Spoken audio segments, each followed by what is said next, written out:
عطا وہی ہے، آج بھی سخا وہی ہے، آج بھی نوازشات وہی ہے۔ سرکار غریب نواز، ایک مرتبہ کا واقعہ ہے، ایک شخص غریب نواز کے آستانے پہ اپنی مراد لے گیا۔ ویسے طبرانی کی روایت ہے، اللہ کے حبیب علیہ السلام نے فرمایا کہ خوبصورت چہرے والوں سے اپنی حاجتیں طلب کیا کرو، کیونکہ اللہ نے میری رحمت کا حصہ ان خوبصورت چہرے والوں کے دلوں کے اندر رکھا۔ رحمت کا حصہ، اب اس سے خوبصورت چہرے سے مراد کیا؟ سفید چمڑی نہیں، کھڑی ناک نہیں، بڑھیا خوبصورت کا مطلب یہ نہیں، خوبصورت کا مطلب یہ کہ جسے دیکھو تو خدا یاد آئے، یہ خوبصورت۔ اور وہ ولی کی پہچان ہے کہ جسے دیکھو تو اللہ یاد آئے۔ تو وہ لوگ حضور کہتے ہیں ان سے اپنی حاجتیں مانگو کہ اللہ نے میری رحمت ان کے اندر رکھی ہے۔ رحمت للعالمین کی رحمت دیکھنا ہے تو ولیوں کو دیکھو۔ تو ایک شخص اپنی حاجت لے کے گیا، اب وہ گیا تو اس نے سوچا کہ کریں تو کیا کریں، تو اس نے یہ کیا، بیٹھ کے تلاوت کرنے لگا، قرآن پڑھنے لگا۔ اب قرآن پڑھ رہا ہے، مانگ رہا ہے، مانگ رہا ہے، ملتا ہی نہیں۔ قرآن پڑھ رہا ہے، مانگ رہا ہے، ملتا ہی نہیں۔ وہ اسی حالت میں تھا، ایک فائشہ نچنیہ رقاصہ آئی اور انہوں نے کہا خواجہ دے دے، خواجہ دے دے۔ اسی وقت اس کی مراد پوری ہو گئی۔ اس کو آیا غصہ، اس نے کیا کیا، قرآن شریف بند کیا، آنکھ میں رکھا اور اپنے دونوں ہاتھ زور سے غریب نواز کی چوکھٹ پہ مارا، زور سے غریب نواز کی چوکھٹ پہ مارا اور کہا خواجہ آپ کی یہاں انصاف نہیں ہے، اتنے دن سے پڑھا ہوں، مانگ رہا ہوں، دے دو دے دو دے دو، دیتے نہیں۔ اور وہ نچنیہ رقاصہ آئی اور اس نے مانگا، آپ نے اس کو دے دیا۔ اور یہ کہہ کر کے جا رہا تھا، دیکھا سامنے سے ایک نورانی چہرے والے بزرگ آئے، ایک نورانی منور چہرے والے بزرگ، اور انہوں نے کہا جناب کہاں کا ارادہ ہے؟ تو کہا گھر جا رہے ہیں۔ کیوں؟ یا انصاف نہیں ہے، اتنے دن سے پڑھا تھا، مانگ رہا تھا، دیا نہیں، اور ایک رقاصائی اس کا کام جو ہے وہ چند لمحوں میں بنا دیا۔ آنے والے بندے کہا جناب چاہیے، اللہ آپ کی بگڑی بھی بنا چکا، آپ کی مراد بھی پوری ہو گئی، جاؤ جاؤ، آپ کی مراد بھی پوری ہو گئی۔ اب جب سنا نا مراد تو کہا بابا آپ کون ہیں؟ تو کہا جس سے مانگنے آیا تھا وہی معین الدین ہوں،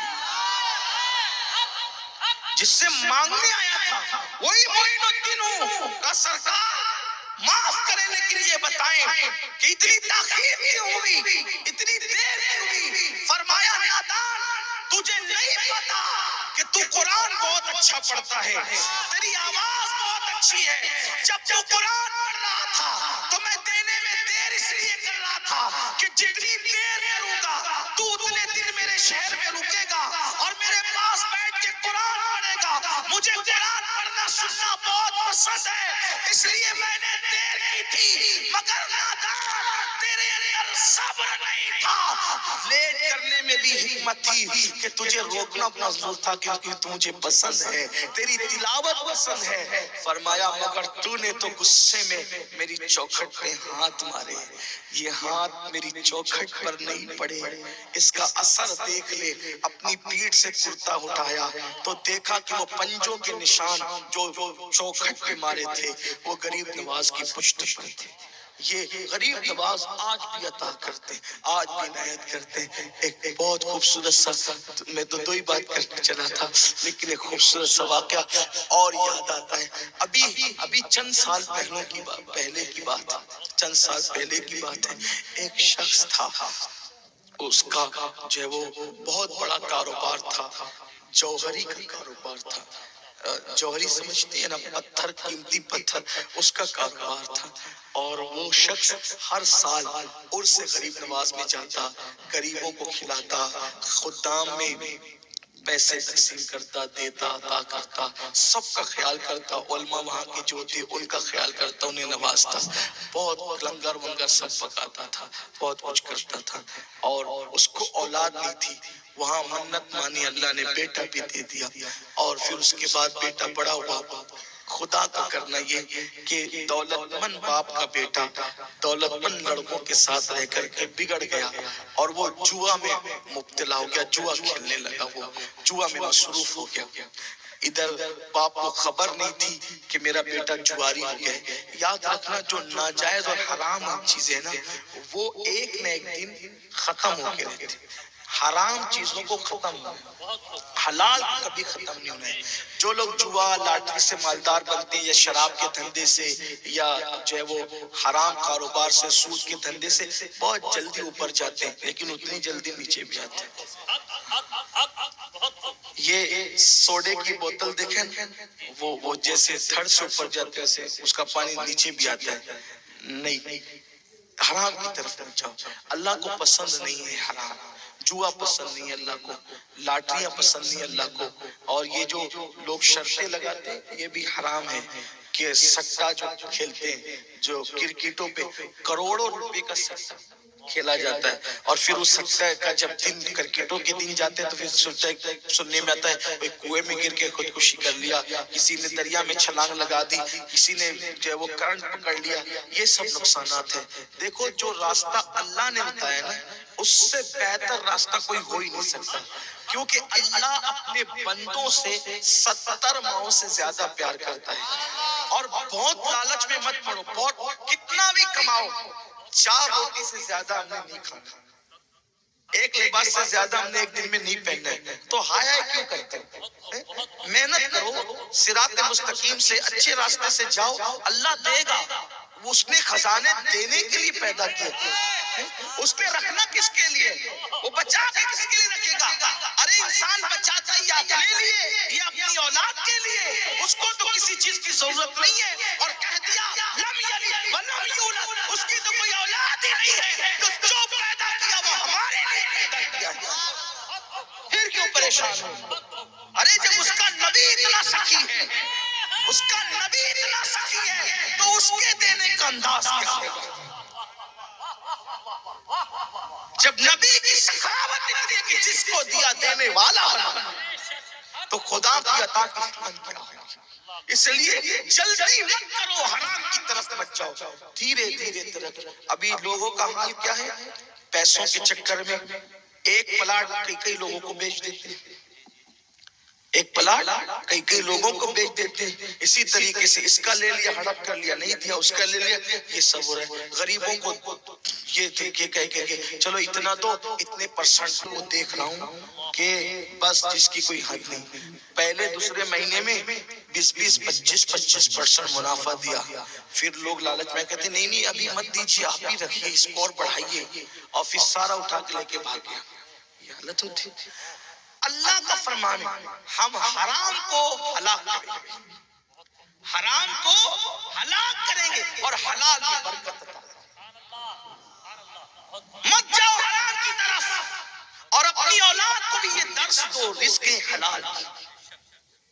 حلال حلال اپنا اثر دکھاتا ہے، حلال حلال ہے، حلال کو کتنا بھی ختم کرنے کی کوشش کی جائے حلال بڑھتا ہی جائے گا، اور حرام کو جتنا بھی بڑھانے کی کوشش کرو گے حرام کم ہوتا جائے گا۔ خواتین سے بھی کہتا ہوں سیدہ فاطمہ کی سنت کے مطابق فاقے کر لیا کرو، مگر اپنے گھر میں حلال کا ماحول بناؤ، حرام مت آنے دو۔ کل کی عورتیں اپنے شوہر سے کہتی تھی کہ واپس خالی ہاتھ آنا مگر حرام لے کر کے مت آنا، ہمیں بھوکا رہنا پسند ہے مگر حرام کھانا پسند نہیں ہے۔ اور آج کی عورتیں اپنے شوہر سے کہتی ہے چوری کر، ڈاکہ ڈال، کچھ بھی کر مگر ہمیں لا کر کے دے، ہماری مانگ پوری کر، تو تم بھی جہنم میں جاؤ گی، تمہارا شوہر بھی جہنم میں جائے گا، تمہارے بچے بھی جہنم میں جائیں گے۔ یہ دنیا چند دن کی ہے، یہ دنیا 2 روز کی ہے، اس کے بعد یہ دنیا ختم ہونے والی ہے۔ یہ چند روزہ دنیا کے لیے جو ہے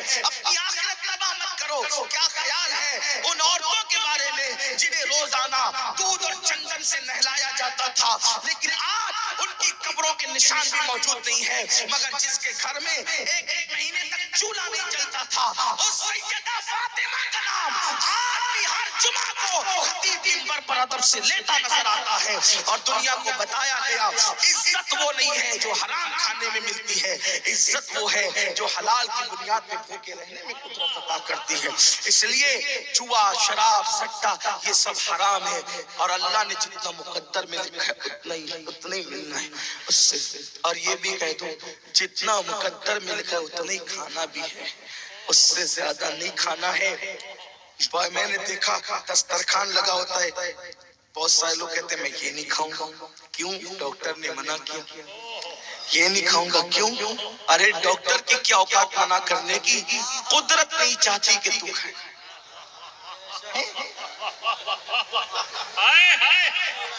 قدرت نہیں چاہتی، کیونکہ اللہ نے تجھ پہ بند کر دیا، تو نے نہیں کھانا اس کو۔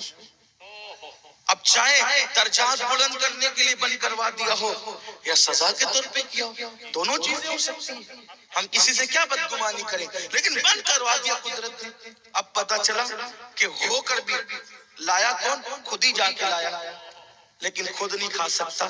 یہ عبرت کی بات ہے، یہ عبرت۔ تو اللہ کی کام اللہ جانتا ہے۔ اللہ اپنی تدبیریں جو ہے وہ اس کی خفیہ تدبیر بہت بہت بڑی ہے، کوئی نہیں ٹک سکتا۔ تو پھر اس کے بعد اگر آدمی سوچے نا میں بہت مالدار ہوں، 4 روٹیوں کی بجائے 8 روٹی کھاؤں، تو وہ کھا کے فائدہ نہیں دے گی، روٹیاں بیمار کر دے گی۔ آدمی زیادہ کھا لے ڈکارے لیتا رہے، زیادہ کھا لے بدہضمی ہو جائے، بیمار ہو جائے، یہ ہے۔ تو اپنی بھوک جتنی ہے اتنی نہ، 2-4 روٹیاں ہیں، ایک لباس ہے، کتنا کیا کرتے دے غریب نواز، پورے ہندوستان کو خیرات دینے والا میرا خواجہ، ایک ہی لباس پہ پوری زندگی گزر، ایک ہی۔ حالانکہ ہم یہ سب نہیں کر سکتے، لیکن ہمیں یہ اس سے تسلی ملتی ہے۔ اور جب غسل کے وقت آپ کا لباس اتارا گیا تو وہ کئی کلو کا ہو گیا تھا، کئی کلو ہو گیا تھا اس کو، کیوں؟ جہاں سے پھٹتا تھا پیون لگتا تھا، جہاں سے پھٹتا تھا پیون لگتا تھا، جہاں سے پھٹتا تھا۔ آج ہم ہزاروں کا لباس بھی پہنتے ہیں تو کوئی ہم سے مرعوب نہیں ہوتا، اور وہاں پیون والے لباس پہ بادشاہ کر کے سر جھکاتا۔ طاقت اللہ کی، اصل طاقت اللہ کی۔ تو بات دور نکلتی جا رہی ہے اور بات جلدی ختم بھی کرنا ہے، کیونکہ احمد آباد سے آج جب وہ کل کی فلائٹ لینا ہے اور وقت پہ وہاں پہنچنا بھی ہے۔ راستہ کافی خراب ہو گیا ہے، تو اس کی وجہ سے آنے میں مجھے بہت وقت لگ گیا ہے، اس لیے میں دیر سے پہنچا۔ ارادہ تھا کہ جلدی پہنچیں گے تو لمبی باتیں ہوگی، لیکن وہ باتیں اب سمجھ لیتے ہیں تو اختصار سے کہتے ہیں۔ تو وہ بہت وہاں خرچہ کرتا تھا، غریبوں پر، مسکینوں پر، یتیموں پر۔ اتفاق خدا کا کرنا کہ بیٹا جوئے میں لگ گیا۔ اپنی اولاد کو خوب اچھی اچھا کھلاؤ، اچھا پہناؤ، جو کرتے ہو کرو، مگر ان پہ کڑی نظر رکھو، بالکل چیل کی طرح، عقاب کی طرح، کہ وہ بری صحبت میں نہ جائے۔ بری صحبت بڑی خطرناک ہے، اور مالداروں کے لڑکے ہی نہیں، اب تو ہر طبقے کے لڑکے جو ہے وہ صحبت کی وجہ سے بہت بگڑ رہے ہیں۔ اور کچھ لڑکے ایسے ہیں سماج میں جو دوستیاں ہی کرتے ہیں لوگوں کو بگاڑنے کے لیے۔ تو اپنے بچوں کے دوست میں تو کہتا ہوں خود ماں باپ بن جائیں، تاکہ وہ دوسروں کی دوستی سے محفوظ رہیں۔ اپنی اولاد کے خود دوست بنے، ان سے خود ہنسے، خود بولیں، ایک جو وہ مروت رہے، ایک ڈسٹینس رہے، لیکن ان سے ہمارے بچے اپنی ہر بات ہمیں کیسے، ہمارا کیا حال ہے؟ میرا تو گھر میں اتنا رواب ہے کہ میرے بچے مجھے دیکھتے ہی چھپ جاتے ہیں۔ یہ نبوی اخلاق نہیں ہے۔ حضور کے گھر کے بچے حضور کے سینے پہ چڑھا کرتے ہیں۔ ہاں، تو یہ بھی محبت کا انداز ہونا چاہیے۔ حالت نماز میں حضور کے شہزادے ادھر سے نکل کے ادھر، ادھر سے نکل کے ادھر، یہ روایتیں آپ نے کربلا کے موقع میں بار بار سنی ہے، میں اس کو کیا دو رہا ہوں۔ تو اپنے گھروں میں محبت کا ماحول قائم کیجیے۔ آپ دوستی نہیں کریں گے، وہ باہر جا کے دوستی کریں گے، اور بگڑیں گے تو اپنے بچوں پہ نظر رکھیں، وہ آتا کب ہے، وہ جاتا کب ہے۔ جواری بنا دیا، باپ کا انتقال ہونا تھا، جوہری کی دکان پہ بیٹھا وہ، اور بیٹھنے کے بعد جوئے کی عادت بڑی خطرناک ہے، لعنت، دھیرے دھیرے سب بک گیا، حتیٰ کہ جوہری کی دکان بھی بک گئی، حتیٰ کہ گھر کے برتن بھی بک گئے۔ بوڑھی ماں کب تک روکتی سمجھاتی، روتی پیٹتی رہتی، لیکن کیا کریں۔ ایک دن آیا کھانے کو بھی محتاج، ایک دن آیا کھانے کو بھی محتاج ہو گئے، غربت پر چکی، گھر بکنے کے قریب تھا، گھر بھی بکنا تھا۔ ماں نے کہا بیٹا سب ختم ہو گیا جوئے کی وجہ سے، کچھ بچا نہیں میرے بیٹے، ایک کام کر۔ بہت عرصہ ہوا، حالات نے اجمیر شریف جانے نہیں دیا۔ غریب نواز کا عرس آ رہا ہے اور قافلے صبح اجمیر روانہ ہوں گے۔ بیٹے ہم اجمیر شریف جائیں گے۔ دنیا دار جوان بیٹے نے کہا ماں کیا ملے گا وہاں جا کے، پیسے ہے بھی نہیں، خرچے ہو جائیں گے۔ بیٹا میں نے کچھ محنت کر کے، مزدوری کر کے تیری چوری چپ کے کچھ پیسے اکٹھا کیے ہیں، میں تو جاؤں گی، کیونکہ جب تیرے ابا حیات تھے ہم ہر سال جاتے تھے نا وہاں، اور وہاں پر کتنی خرچ کرتے تھے، لیکن جب سے تیرا دور آیا ہے سوائے دکھ کے میں نے کچھ نہیں دیکھا بیٹا، میرے پاس کچھ پیسے ماما مجھے دے دو، نہیں بیٹا تمہیں بھی چلنا ہے غریب نواز کے یہاں اور وہاں حاضری دینا ہے۔ ایک بات یاد رکھیں کہ بہت سارے لوگ عرس کے موقع پہ بھیڑ کی وجہ سے شریک نہیں ہوتے، لیکن ولی کا فیضان تو ہمیشہ ملتا ہے، لیکن خاص عرس کے دن جو برکتیں نصیب ہوتی ہے پھر وہ سال بھر وہ رنگ نہیں ہوتا۔ اس کی وجہ یہ ہوتی ہے کہ عرس کے دن صرف وہ ولی ہی نہیں ہوتا بلکہ پھر وہاں سارے اولیاء ہوتے ہیں۔ اور یہ بات میں نہیں کہہ رہا ہوں اپنی مرضی سے، شاہ ولی اللہ محدث دہلوی نے لکھا ہے کہ میں نے دیکھا کہ ربیع الاخر کا مہینہ تھا اور اصحاب صفہ کے چبوترے پر مولا علی اور سارے ولی وہاں موجود تھے، تو میں نے پوچھا کہاں کا ارادہ ہے؟ تو مولا کائنات نے کہا تجھے معلوم نہیں، آج 11ویں ہے 11ویں، ہم سب عبد القادر جیلانی کے عرس میں جا رہے ہیں۔ تو اور دنوں میں جاؤ گے تو صرف ولی ملتا ہے، عرس میں جاتے ہو تو علی بھی ملتے ہیں اور سارے ولی ملتے ہیں۔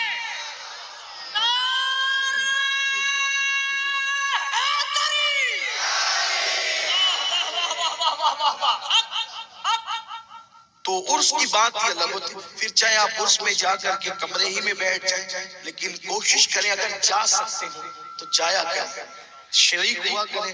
مجھے خیال آتا ہے کہ میری عمر جو اس وقت ہے 36 سال کی، لیکن تقریباً 21 یا 22 سال سے میرا معمول ہے کہ میں ہر سال اس میں برابر جاتا ہوں، شریک ہوں۔ اللہ کا شکر ہے ابھی بھی وہیں سے آ رہا ہوں۔ اور نعمتیں بڑی ملتی ہے، بڑی خیرات ملتی ہیں ہمیں، ہمارے لیے اور دروازے کون سے، یہی دروازے ہیں، اور جو یقین سے جاتا ہے نا وہ پاتا ہے۔ تو جلدی جلدی سے بس یقین مضبوط ہو جائے اپنا، غریب نواز ہے، غریب نواز ہے جس کا پورا خاندان غریب نواز ہے۔ خواجہ ہند وہ دربار اعلیٰ تیرا، کبھی محروم نہیں مانگنے والا تیرا۔ اچھا وہاں نیک اور بد بھی نہیں دیکھے جاتے، وہاں تو عقیدتوں پہ دیا جاتا ہے، جس کا یقین جتنا مضبوط ہوتا ہے اس کو اتنا دیا جاتا ہے۔ ولیوں کی چوکھٹ سے وابستہ رہو میرے بھائیوں، لوگوں نے تحریکیں بنائی کہ غریب نواز کی چوکھٹ سے لوگوں کو روک دے، ولیوں کی چوکھٹ سے روک دے۔ جب تحریکیں نہیں تھی تو چند لوگ جاتے تھے، اب تحریکیں روکنے والی بن گئی تو ہزاروں کی تعداد میں جاتے ہیں، نہ کوئی پوسٹر چھپتا ہے نہ کوئی اعلان ہوتا ہے۔ ادھر افق پہ رجب کا چاند نظر آیا، عاشقوں کے قافلے روانہ ہونے شروع ہو گئے۔ آپ دیکھیں تو صحیح وہ کون سی طاقت ہے، لوگ بے مطلب کا تھوڑی جاتے ہیں، وہاں سے کچھ ملتا ہے تبھی تو جاتے ہیں، لوگ ملتا ہے تبھی تو جاتے ہیں، بگڑی بنتی تبھی تو جاتے ہیں۔ تو ماں نے بیٹے سے کہا بیٹے ہم اجمیر شریف چلیں گے، بیٹے نے کہا ماں چھوڑو نا اور خرچہ ہو جائے گا، نہیں بیٹا ہم چلیں گے، کچھ پیسے کسی سے قرض لے لیتے ہیں اور وہاں چلتے ہیں۔ بہرحال قافلہ جا رہا تھا، دونوں ماں بیٹے قافلے میں شریک ہو گئے، قافلے میں شریک ہوئے، وہاں رہی۔ اب پہلے جاتی تھی تو بات الگ تھی، آج جاتی ہے تو خود کے کھانے کے مسائل ہیں، لنگر پہ گزارا ہوتا ہے، کل خود لنگر کرتے تھے آج لنگر پہ گزارا ہوتا ہے۔ تو چونکہ جب انسان یہ سب چیز دیکھتے ہیں نا تو دل ٹوٹتا ہے، اور جب ٹوٹے ہوئے دل سے فریاد نکلتی ہے، دل سے جو بات نکلتی ہے اثر رکھتی ہے، پر نہیں طاقت پرواز مگر رکھتی ہے۔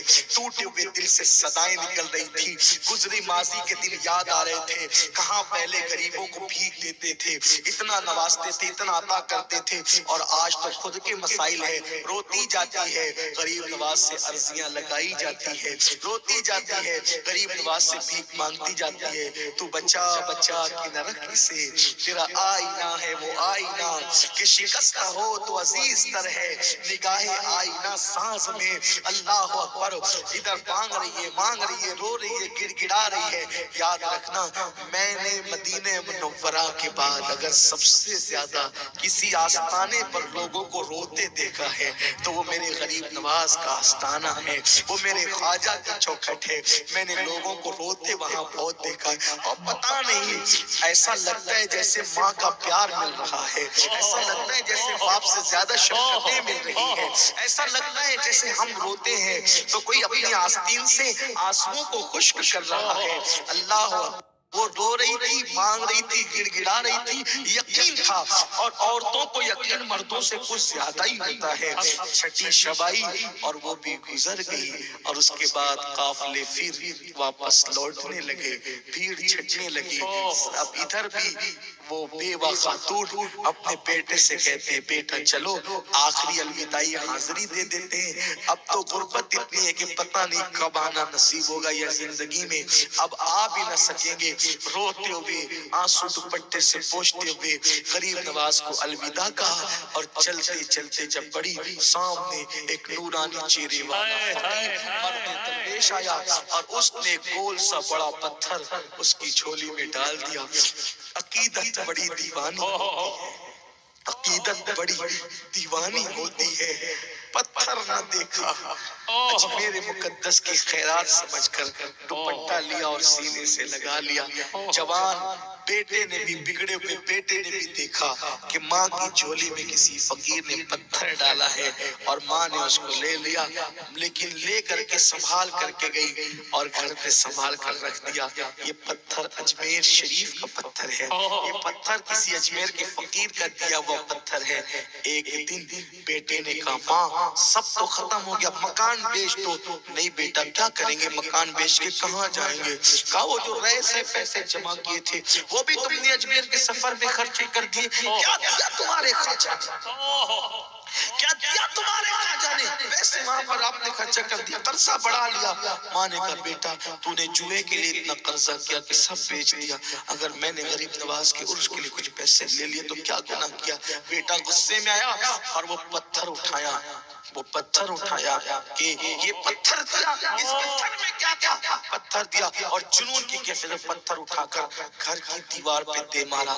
جیسے گھر کی دیوار پہ دے مارا پتھر ٹوٹا، اور ہیرے اس پتھر سے پورے گھر میں بکھر گئے، اس پورے گھر میں بکھر گئے۔ جب بیٹے نے دیکھا آنکھیں چکا چوند ہو گئی۔ ماں نے پھر خوشی کے آنسو پوچھتے ہوئے کہا دیکھ میرے خواجہ نے کیا کیا۔ واہ واہ واہ واہ،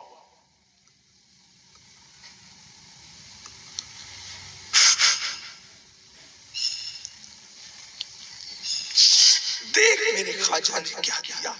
واہ واہ واہ، پھر سے اس نے توبہ کی توفیق اس کو نصیب ہوئی، توبہ کی توفیق، پھر سے وہ بڑا جوہری بن گیا، پھر سے اللہ تعالیٰ نے اس کو نواز دیا۔ یہ غریب نواز کی آج بھی ادا کرتے ہیں۔